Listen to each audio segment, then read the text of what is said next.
مجھے وزارت اعلیٰ سے صرف ایک بندہ ہٹا سکتا ہے اور وہ جیل میں قید ہے اور اس کا نام ہے عمران احمد خان نیازی. باقی کسی میں بھی یہ ہمت نہیں ہے کہ وہ مجھے 1 انچ بھی اپنی کرسی سے ہٹائے. دوسری بات یہ ہے کہ میں نے ایک دن بھی یہ کوشش نہیں کی کہ میں اس کرسی کو بچاؤں. میرا مقصد صرف اور صرف عمران خان صاحب کی رہائی ہے, عمران خان صاحب کی صحت ہے, اور جو عمران خان صاحب نے ذمہ داری دی ہے حقیقی آزادی کی لڑائی کی, وہی لڑائی انشاءاللہ تعالی ہم لڑ رہے ہیں. اور یہ کرسیاں جو ہیں یہ آتی جاتی ہے, ہم نے اپنے مقصد پر فوکس رکھنا ہے. آپ نے جو فورس کا اعلان کیا تھا سپریم کورٹ میں کھڑے ہو کے, جو آپ نے فورس کا اعلان کیا تھا عمران خان رہائی فورس, اس کے بعد بہت ساری چیزیں سامنے آئی ہیں کہ جو آپ لوگ یہ فورس لے کے آ رہے ہیں تو یہ کیسی فورس ہے, کیا یہ چڑھائی کرے گی یا یہ کس طرح آپ جو ہے نا یہ لڑائی جیتیں گے؟ فورس کے نام پہ تو ہمیشہ یہی ہوتا ہے کہ کوئی جو ہے نا وہ جتھا ہوگا جو کلاشنیں اٹھا کے آئے گا, لڑے گا حکومت سے, ریاست سے. دیکھیں, ہم ایک پرامن جدوجہد کر رہے ہیں, ہم ایک سیاسی جدوجہد کر رہے ہیں. اس میں نہ ہم جو ہے کلاشوں کو اٹھائیں گے اور نہ ہی کوئی دوسرا اسلحہ اٹھائیں گے. اس میں ہماری جدوجہد وہ امن کے دائرے میں رہ کر, آئین اور قانون کے دائرے میں رہ کر انشاءاللہ تعالی یہ جدوجہد جاری رہے گی. اور ہمارا جو عمران خان رہائی امن فورس ہے اس کا بھی یہی مقصد ہوگا کہ اگر فرض کریں 26 نومبر کی طرح, 9 مئی کی طرح, مرید کی طرح کوئی گولی چلاتا ہے تو ہماری سینے حاضر ہوں گے. ہم کبھی بھی جو ہے مسلح جدوجہد نہیں کریں گے اور کسی صورت نہیں کریں گے. ہماری جدوجہد ایک سوال ہے آپ سے اور علامہ صاحب دونوں سے. سر, کل عمران خان صاحب کو پیمز ہاسپٹل منتقل لایا گیا چیک اپ کے لیے, کیا تحریک نے پاکستان کو اعتماد میں لیا اس حوالے سے؟ کسی کو اعتماد میں نہیں لیا گیا, اور اس جو رپورٹ جاری ہوگی وہ جعلی تصور ہوگی اور اس پر ہمیں اعتماد نہیں ہوگا.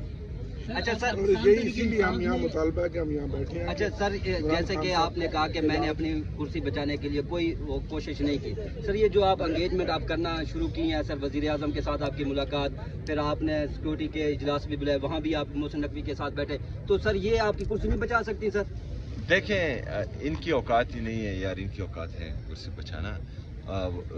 یہ اپنا مینڈیٹ جو ہے وہ لوگوں کا اعتماد نہیں بحال کر سکے, یہ میری کرسی کیا بچائیں گے؟ سب سے پہلی بات یہ ہے کہ جو حالات یہ بنا رہے ہیں پاکستان میں اور اپنے ہمسایوں کے ساتھ, تو اس کا ڈائریکٹلی امپیکٹ جو ہے وہ خیبر پختونخوا پہ آئے گا, اور اس کا جو ہے اللہ نہ کرے لیکن مجھے جو خدشہ ہے اس کے اثرات آپ جلد دیکھ لیں گے. پاکستان کسی بھی مس ایڈوینچر کا متحمل نہیں ہو سکتا, اور میرے خیال میں کوئی بھی مس ایڈوینچر وہ ڈائریکٹلی خیبر پختونخوا کو ہی افیکٹ کرے گا. تو اسی وجہ سے صوبے کی عوام کے لیے, صوبے کی حقوق کے لیے, صوبے میں امن و امان کی بحالی کے لیے یہ ملاقاتیں ضروری تھی. کیونکہ خدا نخواستہ اگر فرض کرے وہاں پر کچھ ہو جاتا جس طرح بلوچستان میں ہوا ہے, تو پھر یہ کہتے کہ عمران خان صاحب کی حکومت خیبر پختونخوا میں نان سیریس ہے, وہ ہم سے بیٹھ ہی نہیں رہی تھی, وہ ان معاملات میں سیریس ہی نہیں تھی. تو ان معاملات کو اور ان معاملات اس طرح کے کسی بھی سانحے کو روکنے کے لیے وہ ملاقاتیں ضروری تھی. لیکن جو عمران خان صاحب نے کہا تھا کہ ہم نے جو ہے ایک جرگہ بنایا جائے نیشنل لیول پر, جس میں وفاقی ادارے اور وفاقی جو ہمارے جعلی حکومت ہی آپ کہہ سکتے ہیں ان کے لوگ ہوں, وفاقی اداروں کے لوگ ہوں, خیبر پختونخوا کے سٹیک ہولڈرز ہوں, قبائلی مشران ہوں, ان کا ایک جرگہ بننا چاہیے جو افغانستان جا کر مذاکرات کریں اور جو ٹینشن بنی ہوئی ہے اس ریجن میں وہ ٹینشن کم کر سکیں. اور یہی ڈیمانڈ میری ان کے سامنے بھی تھی, لیکن بدقسمتی سے اس پر غور نہیں کیا گیا. ہمارے اکابرین نے جو مطالبات کیے ہیں وہ تمام مطالبات ہم ایک بار پھر دہراتے ہیں, تمام پارلیمنٹیرین کی آواز ہے. عمران خان کا مسئلہ سیاسی مسئلہ نہیں ہے, یہ انسانی حقوق کا مسئلہ بن گیا ہے. آج پوری دنیا اس پر بات کر رہی ہے. عمران خان پاکستان کے عوام کے دلوں کی دھڑکن ہے. عمران خان ایک تحریک کا نام ہے, ایک نظریے کا نام ہے, اور ایک عام شہری ہونے کی ناطے, جس طرح شفیع جان صاحب نے کہا, اس سے پہلے ہم کوئی انہونی والی بات نہیں کر رہے. نواز شریف کو اور متعدد سیاسی اکابرین کو جو جیلوں میں رہے ہیں ان کو یہ تمام مطالبات جو ہمارے ہیں ان کو یہ سہولیات میسر رہی ہیں.